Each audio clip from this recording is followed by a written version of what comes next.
Nosso grupo irá falar sobre o bem-estar de suínos. A equipe é composta por 7 pessoas: a Carolina de Freitas, Gabriel Silva, Ingra Beatriz, Lara Yasmin, Letícia Tavares, Nicole Rodrigues e Yasmin Sado.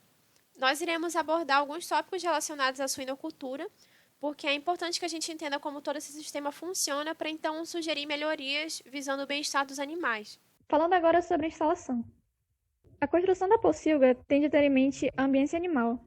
Isso engloba o conforto e a saúde física do suíno. Dentro disso, é necessário prestar atenção a elementos climáticos, como a temperatura, umidade, ventilação e a incidência solar. Além disso, é importante prestar atenção à qualidade do ar e à poluição sonora. A instalação deve ser em terreno plano e bem drenado, além de ser posicionada de uma maneira que seu eixo longitudinal esteja orientado no sentido leste-oeste. Isso ameniza a entrada do sol. Além disso, a sua localização deve ser planejada para que haja conexão com outros fatores essenciais para a produção, como o abastecimento de água, os meios de comunicação, as estradas e a energia elétrica.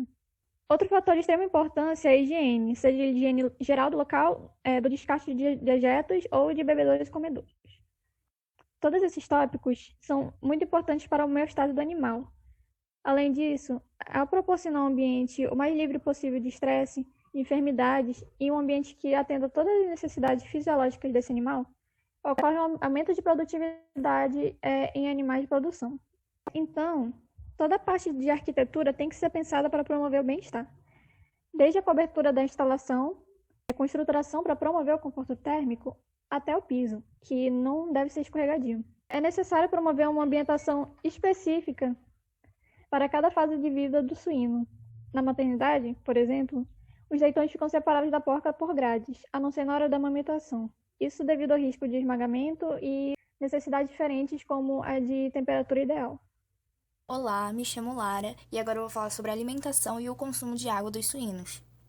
Vimos em aula que a alimentação é uma parte de extrema importância para todos os animais. Tanto é que ela é o primeiro tópico das 5 liberdades dos animais, que é estar livre de fome e sede, na qual os animais devem ter acesso a água e alimento adequado para manter sua saúde.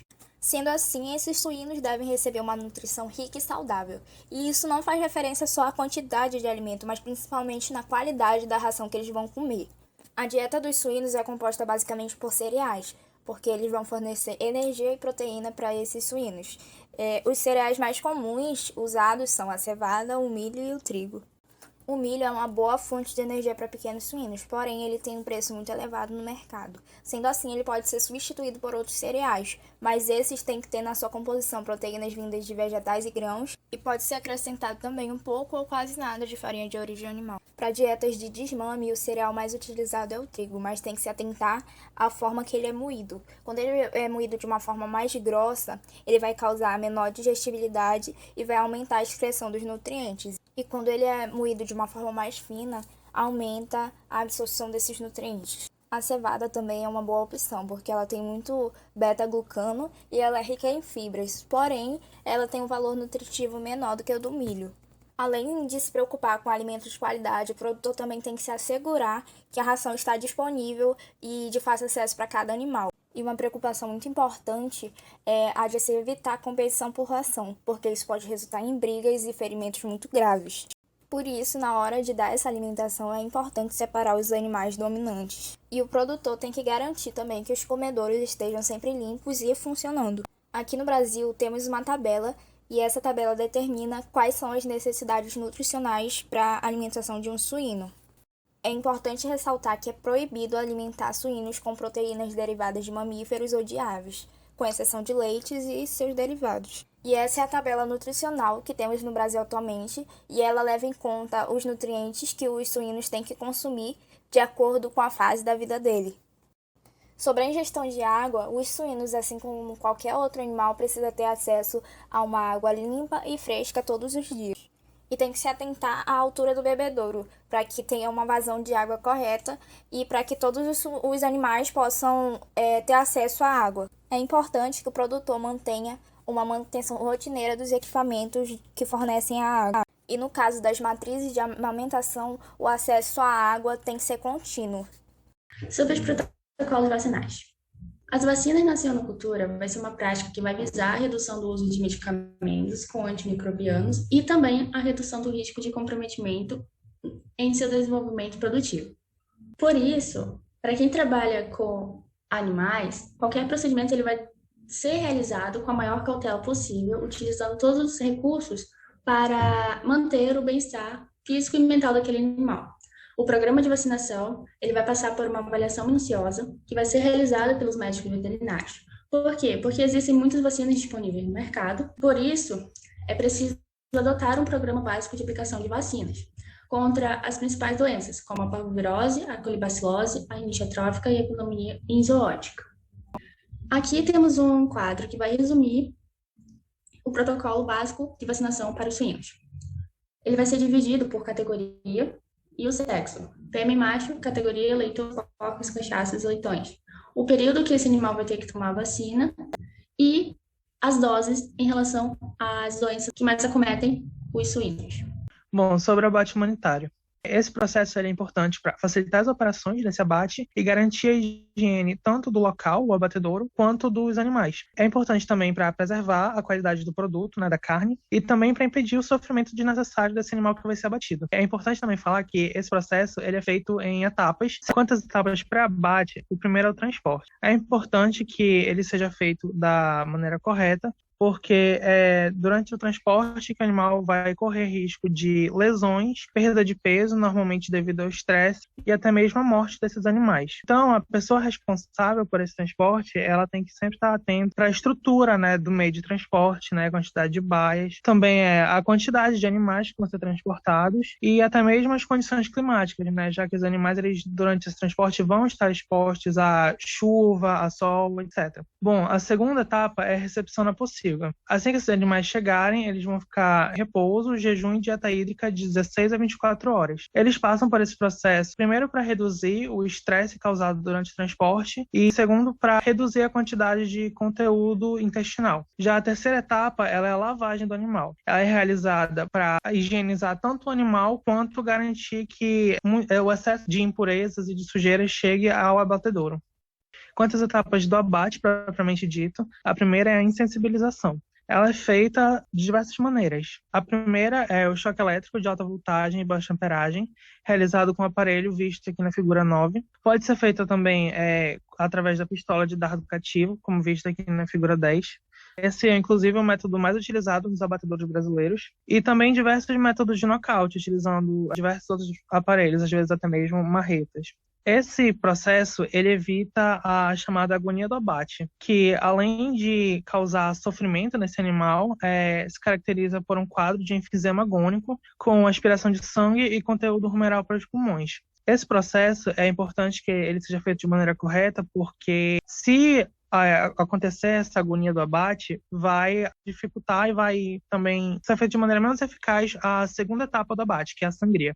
Bom, a sangria ela é feita com o intuito de reduzir o máximo possível a quantidade de sangue na carcaça do animal. Isso é feito justamente para evitar que essa carcaça apodreça de maneira mais rápida. Bom, essa sangria ela é realizada em até 1 minuto após a insensibilização e ela pode ser feita pelo seccionamento de grandes vasos, como a gente vê nas figuras, ou através da punção diretamente do coração. É importante mencionar também que essa sangria ela pode ser feita através de métodos religiosos, através da chamada degola cruenta, que ela é feita sem atordoamento e a morte é praticamente instantânea. Esse método ele é principalmente utilizado pelas comunidades judaicas e muçulmanas. E como a gente pode melhorar o bem-estar dos suínos? É importante primeiro que a gente conheça qual é o comportamento natural deles. Os suínos passam 52% do dia fuçando e pastando, 23% investigando o ambiente, lembrando que eles são animais extremamente inteligentes, sendo considerado o 4º animal mais inteligente do mundo, então eles têm a curiosidade bem aguçada, e o restante do dia eles passam mastigando, lambendo objetos, cheirando, tomando banho de lama, correndo e brincando. Existem alguns sinais fisiológicos e comportamentais que são indicativos de estresse. Quando esses animais estão com a frequência cardíaca superior a 81, no caso das fêmeas, e 82 no caso dos machos, já pode indicar algum tipo de alteração. No caso da frequência respiratória, acima de 21 nas fêmeas e 29 nos machos. É sinal de estresse também quando o animal ele fica sentado nessa posição aqui, igual um cachorro, ou começa a passar a maior parte do tempo dele deitado, sem fazer nenhuma atividade.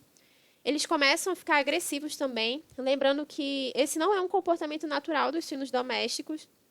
Eles também mordem as barras e as correntes presentes no recinto para tentar gastar um pouco de energia, realizam movimentos de mastigação fora do horário de alimentação, vocalização excessiva e balançar de cabeça. Esse morder de barras, além de gerar problemas dentários, pode ocasionar lesões na mucosa oral e também em face, caso essas duas barras aqui sejam muito pequenas para o tamanho do rosto do animal. E os suínos que estão em regime intensivo, o que a gente pode fazer para ajudar eles, então?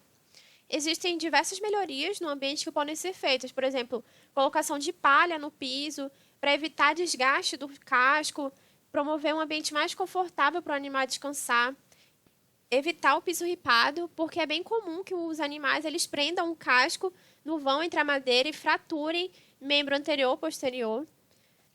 Como foi falado pela Lara, o comedouro ele deve ter um espaço suficiente para que todos os animais se alimentem sem haver competição, e lembrando que ele deve estar em lado oposto ao bebedouro. Os animais eles têm que ter um espaço suficiente na baia para se movimentar e conseguir descansar sem ficar amontoados. Já no caso das fêmeas, é importante que a gaia ela tenha pelo menos um espaço para que a fêmea consiga se virar.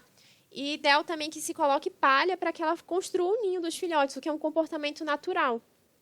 Com relação à limpeza, ela deve ser feita todos os dias por pelo menos 2 vezes ao dia, deixando o ambiente sempre limpo para os animais. Outra opção também é o enriquecimento ambiental, para que os animais tenham atividades para fazer e gastar energia durante o dia. Aqui é um brinquedo industrial, mas existem opções mais baratas para o produtor, que inclusive ele mesmo pode fazer, como é o caso de pneu, e cordas no recinto. E a gente gostaria de frisar muito o bem-estar das fêmeas na suinocultura, porque elas ficam nessas baias que é literalmente o tamanho delas, elas não têm espaço para se movimentar, ficam nessa posição o dia inteiro. Então, imagina o grau de comprometimento de bem-estar desse animal. E quais são os benefícios para o produtor em investir em qualidade de vida para os animais dele? A gente sabe que, para o produtor, é importante que o animal ele tenha integridade física, que ele tenha saúde e que ele tenha um ganho de peso correto. Caso contrário, se esses 3 pilares não forem obedecidos, o produtor ele vai ter lucros menores. Então, adotando as técnicas de bem-estar que foram citadas, os suínos vão ter diminuição da agressividade, e a gente sabe que na suinocultura é muito comum eles arrancarem a cauda um do outro, lacerarem a pele e a orelha. Isso não é interessante para o produtor. Vai acontecer também redução de comportamentos obsessivos, ou seja, os animais não vão mais machucar o rosto, ter lesões na boca e desgaste dentário. Vai também ocorrer diminuição das chances de doenças, porque já é conhecido pela ciência que altos níveis de cortisol, que é o hormônio do estresse, suprime o sistema imunológico. Esses animais vão ter também cascos íntegros por conta da palha que seria colocada, né? O contato com o cimento direto desgasta muito o casco desses animais. E vão ter um maior ganho de peso também, porque já é conhecido que os animais que não estão em situação de estresse têm um maior ganho de peso do que aqueles que estão em um ambiente estressante. E essa é a mensagem que os porquinhos deixam, que bem-estar é o que eles querem. Nosso grupo tem uma mensagem final também para refletir, que bacon não é vida, é a vida de alguém. A gente, como consumidor, tem o poder da escolha nas nossas mãos. Se a gente optar por continuar se alimentando desses animais, que seja pelo menos de empresas que respeitem a vida deles, que adotem medidas de bem-estar, de promover melhores condições de vida para eles. E é isso, muito obrigada. Aqui são as nossas referências.